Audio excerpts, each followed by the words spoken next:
This is the Peter Greenwood Show. We're up here in Edinburgh at the Fringe, which is one of about 412 things you can do in Edinburgh at this time of year, but it's fine. It's fine. We're doing good things.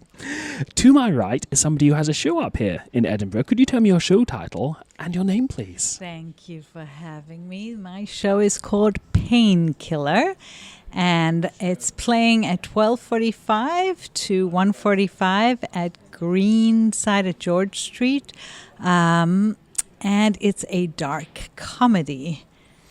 What can you tell us about the show but isn't spoilery? It's actually a very raw, solo-led, one-person show about how I dealt with loss in my life after my sister's baby died and grandfather in the same week. I wanted answers, so I go on a spiritual quest and I do ayahuasca. And I have a spiritual awakening on the journey that I'm told I can heal people and help people. And then it's how we deal with pain, how we try to run away from our own pain. It's actually really funny, but also really sad. And then when I do ayahuasca, I get some messages that maybe I can heal people and be like Jesus. So, you know what drugs do to you. So then I go down, life leads me down the way to help someone dying of cancer. So it's very heartfelt, very moving, very personal and raw. And I don't want to give away what happens. It sounds like it's very intense. What was it like writing it? And I mean, how much of this is true? All of it's true. All of it's true. Yes. And how did you condense it down into a show for the Fringe? Well, I worked with Brian Finkelstein in LA. He does The Moth. I don't know if you're familiar with The Moth. On NPR. Yeah. Moth is fabulous. And Brian did his show, so I took his one-person writing class, and I wrote the show in the class. It just comes easy to me. I have to say the writing part is easy. It's like the journey. What am I trying to learn on the journey? Where do I get lost? You know, like the hero's journey. And at the end, did I learn anything? Did I grow? You know, why are we having this human experience, and why we, what do we do with suffering? Do we grow from it? Do we become the victims? Do we rise above it? And it is intense, but it's also funny because we're all ridiculous in how we try hide our pain, how we try control life. I think we're all trying to control life in every moment, and ideally is to really be in it, be present, and go along for the crazy ride and enjoy it. Yeah, there's a lot of things that happen in life. Life is the longest thing you'll ever have and also the shortest thing you'll ever have. Exactly. Like, we will never be this age again, which is terrifying. This moment, this time, and we're all trying to control every moment of it, and that's the humor of the show. There's a lot of funny moments where it's ridiculous to think we're in charge. Was it difficult to try to put humor into such a devastating situation that you went through? I don't think so, because again, if we flip things on its head, things are funny. The nurse not wanting to walk into a room is funny. Me getting the message that I'm like Jesus and I could heal people is ridiculously funny. Me worrying how am I going to tell my husband that I'm Jesus is funny. So it's easy when you find the juxtaposition in, the experience. The doctor who's trying to be so nice that he's actually an asshole. Yeah. There is a lot of, I'll use the word you used, ridiculousness in situations like that, because people don't know how to handle it particularly. Absolutely. Especially professional people who have I don't know if it's a kind of code they have to work through, but there's a lot of ridiculousness in situations. Absolutely. Like in the medical world, especially doctors, nurses, they try to be appropriate, and then we try to put on the act with them that we're fine. And so that's where a lot of comedy comes. And also death. Like, we're all fine with death. We're not looking at it. We're all totally fine, you know. And so it's easy to find the humor, I think. Yeah. Although death is interesting, because when it happens to somebody else, you're like, oh, that's sad. But when it happens to you, it's like everything stops. Stop the world. I'm going to hide under this blanket for the next 72 years. Do not talk to me. And because it's happened to somebody else, the other person is now like, oh, that's sad. Like, it's simultaneously the most personal but impersonal thing I think anybody can go through. And it's so similar and yet totally unique. Absolutely. It's a good. Have you gone through it? A couple, 2, 3 Yeah, times now. see, and that's Yeah. it. And then when we're in it too, we can't stay there because we realize life is going by and life is so precious. So I know for me, when I was going through it, I was like, I can't stay here. I have a 4-year-old to raise.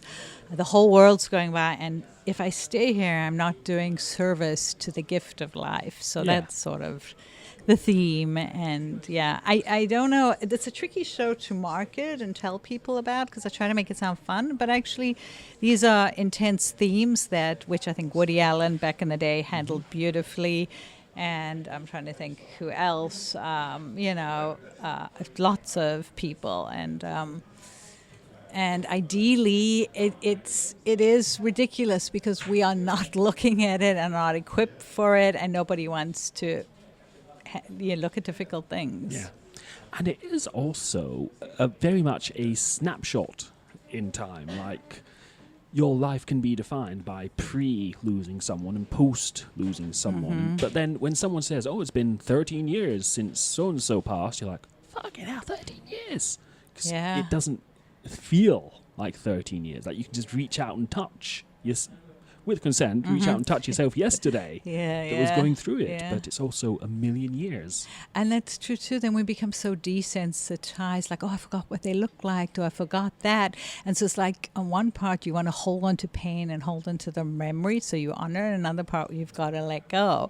So it is a strange juxtaposition. Yeah, it's very weird. Yeah, very weird yeah. thing. I'm not good at segues, but I'd like to ask about the pamphlet, which I have here. This is what it sounds like. That's the pamphlet for the show. Well, how would you describe that? So I am in my sort of Indian healing dress because when you do ayahuasca, everyone needs to wear white because white helps you not call in dark demon energy because some people have bad trips. So I'm screwed up. Okay, top to exactly. bottom. Yes, the demons would find you. You would have a bad trip. So Finally. I'm wearing a white dress floating on a cloud.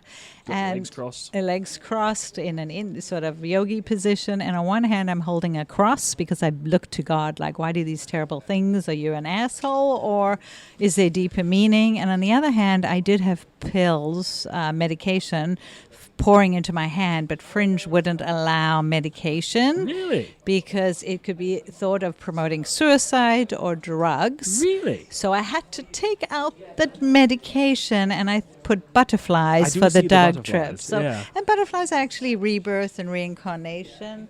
So so that worked. But for pain, I think pills work better, but so I didn't know that was a Fringe thing, and I had to change my flyer at the last minute. I'm sure there was a show a couple of years ago where somebody was dressed up as a big pill. Oh yeah. I am sure I've seen that. I'll look into the archives. Okay. Maybe and they find changed out. it because no drug symbols, no overtly sexual symbols that had to be taken out. No, okay. Oh, yeah. I feel like me and Fringe need to have a conversation. These are new rules. Okay, I've well never heard maybe of them. because there are a lot of kids that come to Fringe, There and is that's a whole why. kid element to Yes, the Fringe. yeah. And that's magicians, it's a lot of Yeah, acrobats so- and things like that. I asked them, I questioned, and I said, they're pills, and they said no because it can look like you're promoting suicide or So I get it. Wow, what if you get a headache at the Fringe now? You're in trouble. You have to swallow a butterfly. Yeah, have a butterfly. I'm sure that will make you better. yes. So this is going to be a very cliched question, but what do you think you've learned about doing the show? How has it helped you? It's been amazing because I came to Fringe 14 years ago as an actor, part of a troupe from LA, and that was so much easier. Doing solo is incredibly difficult. It's just you. And what's also been difficult is I realized how you pitch your show gets your audience. And I think I was trying to pitch it more of a fun, dark comedy when really it was illuminating when a woman came up to me who saw the show and she just lost her mother to cancer, and she said, "Oh my God, your show helped me so much to realize I have to live life and it's so precious." And I realized that would be the audience. I want the people who are struggling with grief and with pain and loss, that there is a way through, and we try avoid the way through, you know. Yeah. And so I learned that, and also I think I'm seeing a lot of shows because I What get the shows have you past seen? first in. I saw a lovely show called Role Play about a guy's sexual role play in a relationship. And his show's dark and wonderful. And I saw the Wenches. These are all at Greenside. Wenches was wonderful and funny. And I think the shows that are lighter, that are funnier, are easier to sell, because no one, with everything going on in the world right now, can really handle such intense themes. So I see people coming in going, I see the genre and the shows that people are lining up for. There's another one, I forgot what it's called, Boiler Room 6 also at Greenside. Yeah. There's a line around the block for that. It's just a show about the Titanic that's kind of fun too. Yeah. So yeah, so I'm learning that. But that being said, my God, it's more of a hustle than I ever thought it would be. Is it easier or harder than it was 14 Oh, it's years absolutely. ago? I mean, but I didn't run around trying to pitch the show. It was a Wallace Shaw on Dam and Lemon, beautiful play. I just came and acted. So I think if you're trying to pitch a show, maybe it's always hard. I don't know. I think one of the things I've noticed about this year in particular is the Fringe kind of coincided with the big rise of social media and hashtags, and that played a big part in people's shows. But what I'm noticing, especially last year and this year, is that word of mouth is still the best way to get people to go to shows. Is that something you've experienced? Absolutely, yeah. If people like it and can share it, definitely. And then I noticed, like, if there's a line around the block, people were like, "Oh, why is there a line for that? I want to go see that." Yeah. So those are the two things. And then, and then there's advertising. You know, there's some people, I see so much advertising for their shows. So, of course, I'm interested then. Yeah, are you enjoying it? Oh yeah, this year? It's hard, but it's really fun, and you meet amazing people. So it is. I have 1 week left. Ask me next week. I will phone up when we'll I'm on the floor. yes. We'll ask what's left of you if you enjoyed it. Exactly. What is next for you and for Painkiller after the Fringe? Are you taking it elsewhere? I may do it in LA because I'm from LA, but living in Vienna now, and I have a big audience there, so I may try do a few there. But I am going back to screenwriting, hiding in a room, and enjoying writing and acting where it's not such a it's such a hustle. Maybe maybe it always is a hustle. I don't know. And where it's not all on you. Yeah, exactly. I like the collaboration. Yeah. Definitely, I love that. Will you continue doing Painkiller? I don't know. Maybe I'll let you know in a week. I'm not sure. I may put Painkiller today. No, I don't know. Yeah. Maybe take it out back and put some butterflies down his neck. yeah, exactly. Where can people find you on social media? I'm on Instagram at Evelyne Tollman Werzoa, I think. IMDb, LinkedIn. I have made a few films, so if you look me up on IMDb, that I've written and directed as well. They will find you. Yeah. Thank you so much for your time today. Thank you. Good luck with the show. Thanks a lot. Painkiller is playing at Ivy Studio at Greenside at George Street, which is the brand new Greenside. I went to it recently. It's very nice. It's every day at 1:45 in the afternoon until the 23rd of August, which is this Saturday, so get going. Time is running out on the Edinburgh Fringe. For more tickets, go to edfringe.com and search for Painkiller. 2 separate words, pain and killer. For the Peter Greenwood Show at the Edinburgh Fringe, I'll see you next time.